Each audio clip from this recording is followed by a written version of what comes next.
म त एमाले हुँ एमाले म त एमाले हुँ म त के को घन्टी बिर्ता भत्ता कसले दियो हुन्छ केपिएलले दिएको होइन हाम्रो केपिएलले दिएको होइन अब बन्द गरिदिएला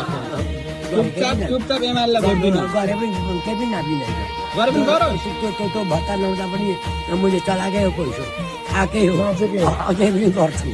त्यस्तो बुढाबुढीलाई पाल्ने भत्ता दिने भनेको एमाले हो क्या बा होइन त्यो यहाँ भात पकाएर दिएको छैन आफ्नो घरका बुढीले पकाएर दिएको छ कि यसपालि घन्टीमै हाल्ने घन्टीमै हाल्छ अनि बुढाबुढीले त एमाले हाल्छ नि त हाल्दैनन् अहिले चाहिँ हाल्दैन किन हाल्दैन विश्वास लिनुपर्छ किन चाहिँ हाल्दैन नि त अब किन हाल्दैन के गरेर एमाले एमाले सड्किएको काङ्ग्रेस नापिएको माओवादी खुल्किएको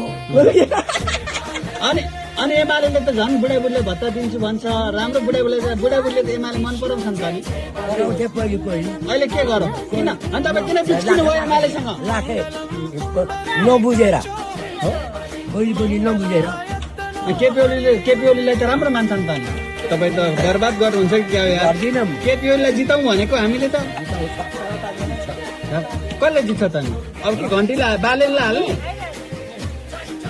बालेन शाहलाई जिताउने सबैलाई हो सबैले जे भने म चाहिँ त्यसैलाई दिन्छु तपाईँ त्यसलाई नि दिने म त बालन शाहलाई दिनु पर्ने के छ बा कारण हजुर के छ कारण बालन शाहलाई दिने होइन के बुझेकै छैन हेर्नु न त के गर्दो रहेछ अब पो दिएरमा थाहा हुन्छ थाहा हुन्छ त्यो मूर्ख मान्छे हौ अलिकति बुझ्नुपर्छ नि यतिको मान्छे ओहो तपाईँ कति वर्ष